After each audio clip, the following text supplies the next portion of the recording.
What's up, guys? Welcome back to another episode of R&R. As always, I'm Logan. I'm Ethan, and today we're doing a second look, long-term review, and we're going to kind of compare and give you guys our final thoughts between the two premium Leatherman options that we've got here, which is the Leatherman Arc Talos and the Leatherman Wave Alpha.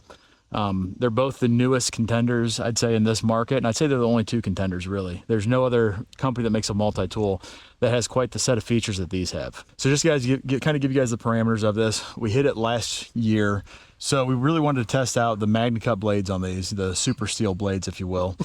And we just want to kind of go into this testing, hey, can we carry just this? Yeah, can we substitute our pocket knife? Can we get rid of the pocket knife and just carry a multi-tool? So the way that we did this was for about the first 3 months, he carried this one, I carried this one. And then we flip-flopped for about 3 months. Yeah. For those 6 months, we only carried multi-tools. Yep. We did not carry anything else. And I'm not saying that was, definitive. There was different times, like say I was cutting up a box or something. I just grabbed my box cutter instead of pulling the multi-tool out, but very, very randomly. But for the most part, literally every EDC, everyday carry, we only carried these.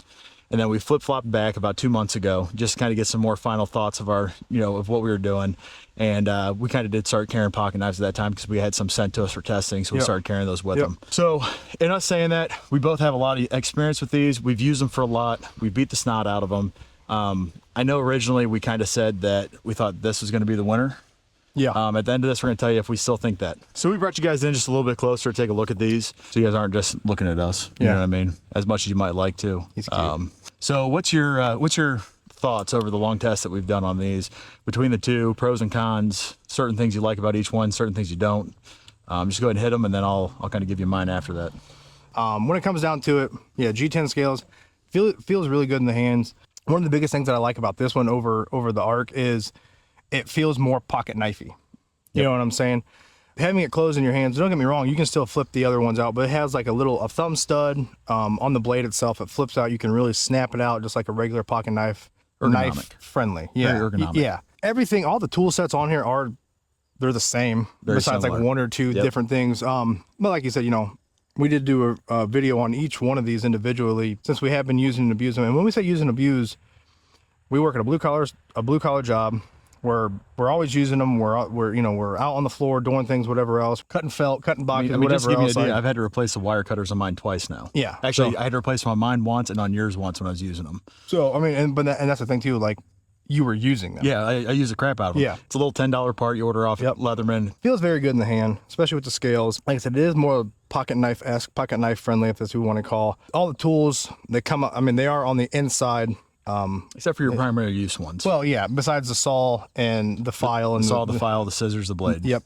All of your bit drivers, your small screwdrivers. You have to open it to get it out. Yep. Your can opener, your bottle opener, that kind of thing. If you're doing something, you're holding something, you got one hand, you're trying to open it, whatever else. That's kind of a downfall with it. But like I said, they are super durable. I mean, we have beat these things. It's very, like I said, very durable. Now, when it comes to the cons, I'm a little bit different, especially like I hate unnecessary things like this pocket clip on it. For one, it doesn't come with a pocket clip. And the one that it does come with, it's a click in. Yep. And it has a lot of play left and right, which, some people that may not matter, but to me, I was like, you spend this kind of money on a tool.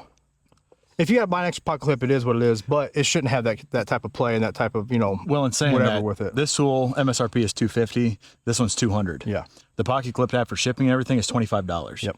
So now when you buy the pocket clip for this, you are literally within $25 of this one. Yep. So that just go into that. And that one gets screwed on. Yeah. That one gets screwed on, and this one just gets clipped in. And there's only, if I'm not mistaken, I think there's only one place where this can fit. I don't think it's ambi like this one is. A lot stiffer. It is a lot stiffer than the Arc, because the Arc has the free flow technology or whatever it's called. Yep. So that one That one beats that when it comes to this. That is a con for me when it comes to this.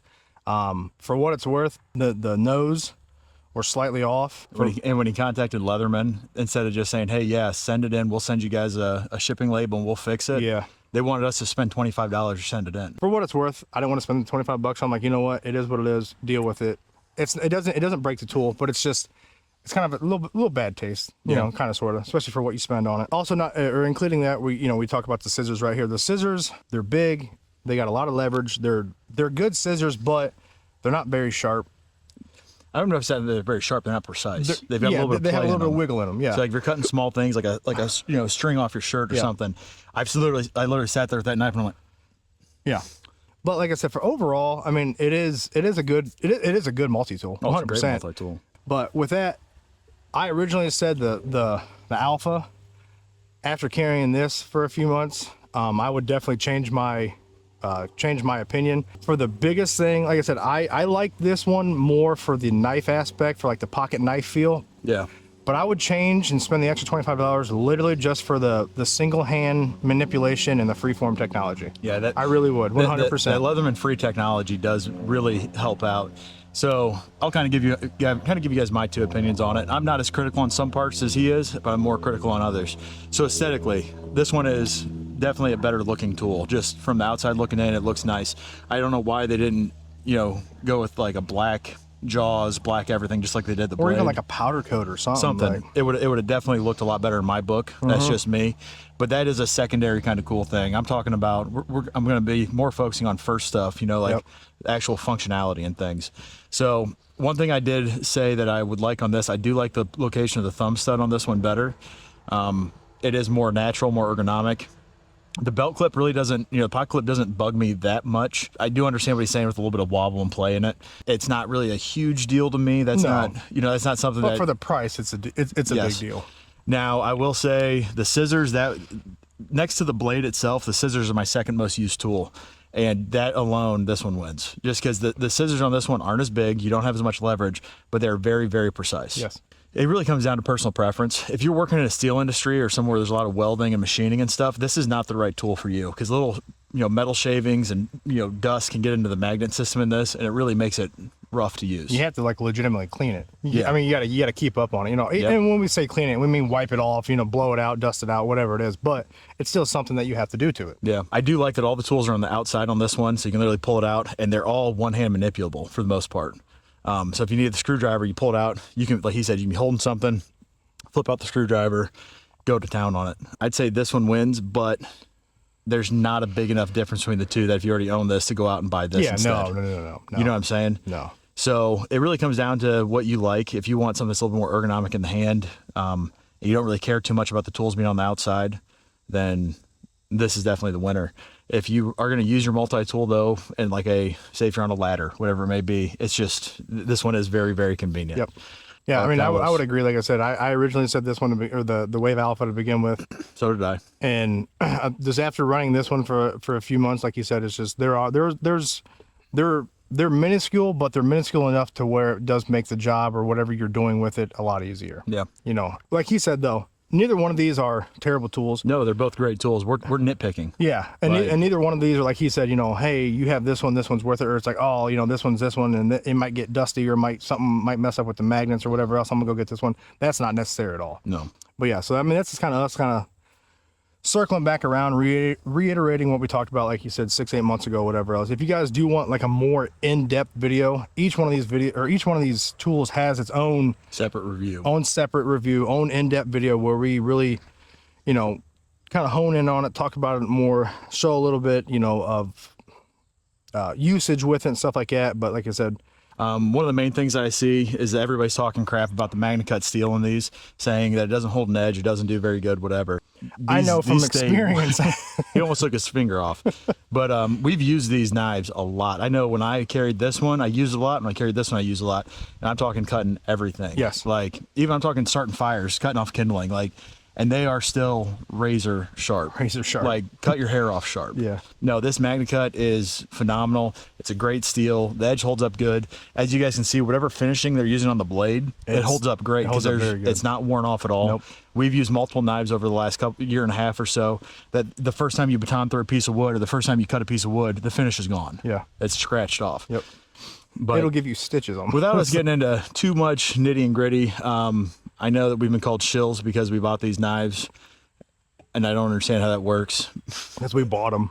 We bought them. They weren't given to us. Trust me, we wouldn't be telling you guys about the deficiencies as far as the jaws not lining up on these perfectly and stuff like that if they were given to us. If we were getting paid for this review, we're not. Yeah. Leatherman just makes a phenomenal product. They're a very good company. I've been carrying Leatherman since way back in 2010. When I first joined the Army, I carried the MUT, military utility tool. So I've always been a big fan of Leatherman. I've always liked their products, and I really wanted to try to, with my new battle belt and with your new battle belt, we kind of wanted, multi-tools that we could put on those battle belts that we trusted. So we've tested these. We like them. They're both very good. You just have to kind of decide. But if you're looking for our opinion as of right now is for this one. Yeah. So, but in saying that, anything else you guys see us use in any of our videos, links are down in the description. Yep. Have anything else? No, just anything that, like you said, anything that you guys are interested in. If you guys do want to help us out, everything is down in the description below. You click the link, codes are right beside it, whatever else, easy peasy. But with that being said, you guys have been killing it lately, really showing the love on the channel. Subscribers going up, view counts going up. So if you guys are new, go ahead and just click that subscribe button. It's free, it's easy, it takes a half a second. Really helps us out. Make sure you do like the video because it really helps us out as well with the algorithm and everything else. Really pushes it out to a lot of other people. But with that, please make sure you do like, comment, subscribe so you know every time we drop a short or a video and anything in between. And as always, we'll see you guys next time with your daily dose of R&R. We'll see you guys. Don't cut yourself. Like him. Oh.